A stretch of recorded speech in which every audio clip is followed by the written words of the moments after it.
Hello, greetings. This is Gilles Mancier. So I come to you today briefly to greet you. I hope you're having a good day. I wanted to briefly speak of the certain understanding that I've been studying and recommending to study the Emerald Tablet of Thought, the Atlanteans, to understand the one God, one truth, one point of freedom. For all that is explained and expressed within all the keys and codes of eternal ascension is expressed within the Tablet of Thought. I've been also looking into the possibility of I'm going to do a video very soon about which is related but unrelated to the small planets of the astrology, not just because they all relate to a mythological story, but how do they impact our consciousness. In my first video, I used the example of Ixion, for instance, the planet Ixion that began to be talked about by astrologers. Essentially, Ixion in mythology was someone who did something wrong, but he was forgiven by Zeus, who invited him for dinner at the Olymp in the heavens, in the higher planes, and so he came. But instead of being grateful to Zeus and enjoy his forgiveness, let's say, he decided to use this time to try to seduce Hera, his wife, the wife of Zeus, which Zeus did not like that. He tried to go behind his back, but he was a pretty visionary kind of guy. Zeus couldn't really, and so it sentenced him to live in the Tartar in a supplice. But in essence, the planet Ixion in astrology shows an overwhelming confidence, the ability to think that you can do anything, that nothing is beyond your ability. This guy was like sent to be forgiven by the gods, but what he thought was like, well, so it was completely, it was a bit too ambitious, but it shows, and every planet has this historical, mythological history, yet since those consciousness have ascended, they have taken on an astrological influence, and so it's far more subtle than it used to be, but they all have a lot of mystery that is a lot of mystery to be unfolded, to be uncovered. Of course, astrology, we're getting it all at one time, so it is impossible. We have to learn to focus on any one planet in order to receive a direct and controlled message. Eventually, we want to, in order to have full understanding of those of all those subtle energy, we want to align our energy on the 12th chakra, 12th dimension and beyond, so that once all the higher we can go in consciousness, the more aligned our expression gets in the pillar of light. And so we want to eventually move past the sub-universe, past the 12th dimension, but for now, of course, we're looking for this point of light, this point of eternal freedom, the 5th dimension. And but because we are ascending, because we are descended into the samsara. Now to ascend, it is part of the game. It's a process. It's a school of evolution. So we want to take things lightly, with joy, with happiness. We want to let go of all kinds of things that are still that we may still be carrying with us. We want to develop our virtues, our inner powers. Also, inner powers are connected to the ability to practice joy, to practice compassion, to practice goodness, to practice abnegation. And they are psychic power of mind over matter that will be unfolding. I do believe, I'm a Neoplatonician, so I mean that I do believe that enriching his soul is more important than enriching his material life. For material life has to be balanced with inner life, but we are not dependent on a material level. We are dependent on a time frame. We are depending on other people. We're depending on circumstances. Once we discover this inner freedom, inner point of freedom, we can achieve experiences without having to wait that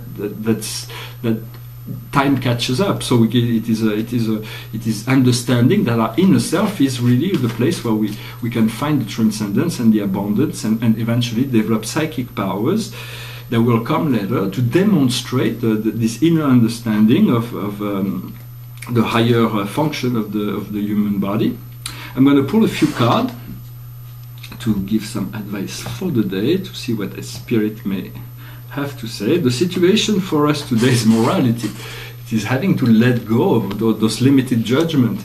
For For it is limited judgment that we have upon ourselves or upon others that prevents us from seeing the one as the one.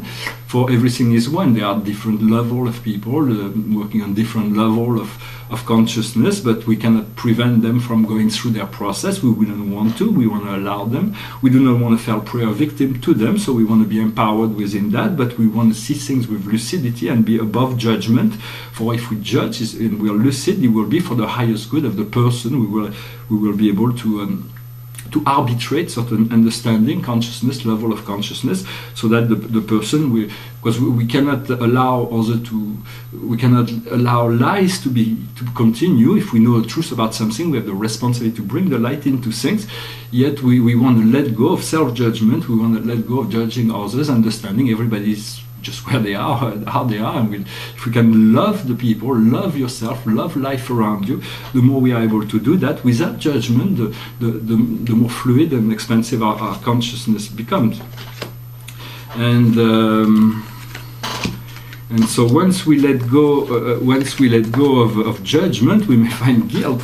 So guilt is a sense of self. We want to let go. It's very important. It seems this card is it seems like they're piling up. This understanding has to be understood that all things that is not love has to be let go, or everything that prevents you from feeling total joy, total empowerment, total well-being.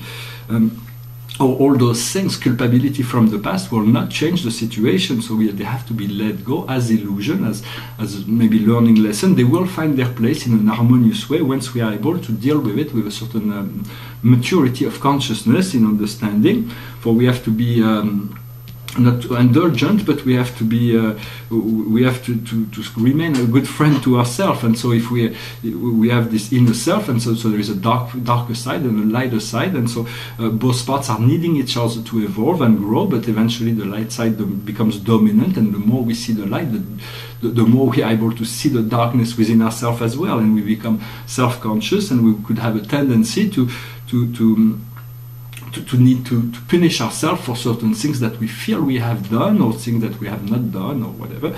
And so it is good to release it's of course maybe easier said than done, but to release all the guilt, all the culpability, and to know that everything has a reason for it. Everything was meant to be the way it was meant to be. Things happen the way they happen, even if it was meant to be happening differently. It is the way it is.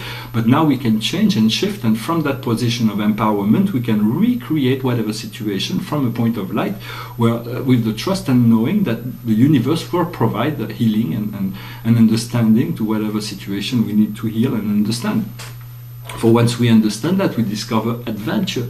Life becomes a great adventure. It becomes a journey. It becomes something that we are happy to go through, because we know that there will be great challenges, great joy, great disappointment, great whatever. Everything, life is the way it is.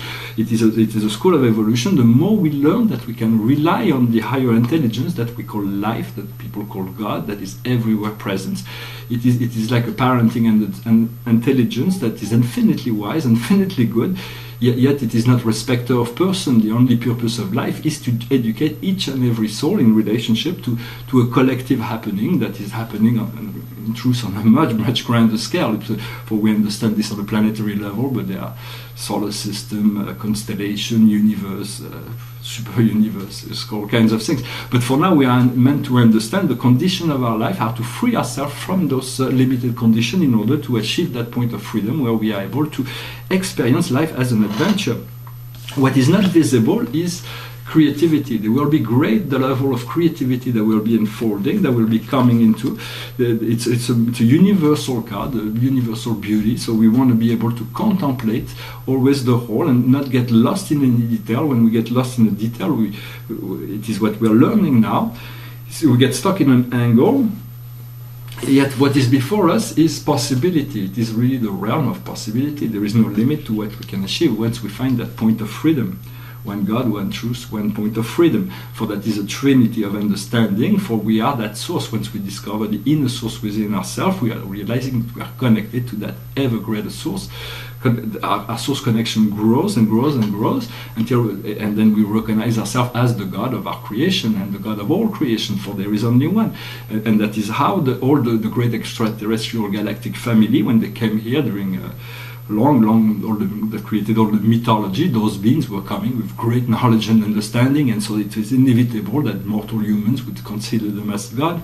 Yet they all recognized all those mythology are only one story with different implications, but it's all based on some kind of truth, and it's only one story. Everything is interconnected. There is, for instance, for Atlantis, we can listen to Metatron as explain a lot of things. The mythology has also explained a lot of things, and then there's Emerald Tablet of Thoughts. We can look into Plato and Edgar Cayce, but essentially it's an old history, all kinds of old histories. Atlantis is not the only one, but it is the most potentially charged energy from this past history. So all of this will be unfolding. The pyramid will have to be restored, to be returned to the original status of and beauty for their cosmic library, initiation center that should be used by whole of humanity to free themselves from the limitation of mortal reincarnation. Once we are free, we can choose to incarnate, but we keep our memories intact so that we are able to enjoy our life without having to fight against in a dual world of opposites. And so what we're learning is to eliminate stress. Stress is really because as soon as we're trying to move from one level to another level, we end up stressed. We find ourselves in an angle. The key to liberation, there are many ways. Of course, it's just one. Everything I'm saying is not like the truth. It is just one way to approach it. And so it would be to as soon as we find ourselves locked into whatever cycle, we imagine ourselves inside a dark room within a circle of light. And from this circle of light, we can draw on this higher energy and to bring it inside our body. And so from there, we are able to see a lot more. For in studying the Tablet of Thought, I was revealed a great mystery, many of them, but there was one I realized how Zeus was able to manifest all those magical power that is known through mythology is because he could draw on this higher light into the physical plane, and it is for the same reason that the Egyptian god who used to carry their solar disk. We have to build those solar discs. The solar discs are essentially higher light that is brought down that is manifested as a solar disk, and we can draw on that light so that we always connected to that light on a very close level. And so by building this solar disk, we're able to consolidate the matrix, the spiritual matrix that is happening also.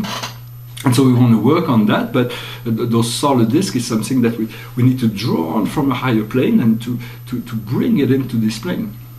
And so as we let go of stress, we find intensity. We have to get used to learn to operate with more energy, to become faster, to become sharper, to become more trusty of all that is coming, all that is unfolding. For life is perfect. It is just for us to align ourselves with the great perfection that is. For life cannot be other than what it is. Which is a subject that has been long discussed by many philosophers.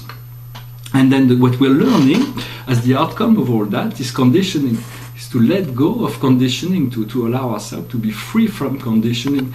So, because a lion is not a sheep, he does not have to follow. Okay? The only person you want to follow is your heart.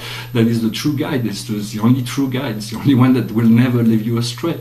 And so you want to stay close to your heart and to follow that direction and to let go of all controlling functioning or even subconscious programming that could still be condition that is part of the present day society. So it is very important to stay close to also to make decisions when you need, and the more we are able to make decisions, the easier things go. So we want to make as many decisions as possible and trust that the change will be positive and will bring great joy and surprises. Well, I hope this message was interesting for you. I wish you a wonderful day. I'll talk to you later. Namaste.